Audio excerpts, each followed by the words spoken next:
No, baba na kami at sasakay na kami sa shuttle. Yan. Ayan.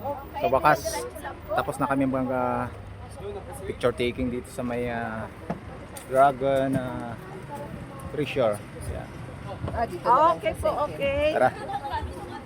Let's go. Mamaya, sige, sila Ay, ako naman ha. Opya. Papaupuin pa ni Mama Maximize. Sige. Okay.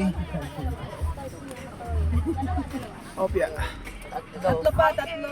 So yun nga guys, no, nasa loob na kami ng van. So sa wakas nakababa na rin. Ay, naku.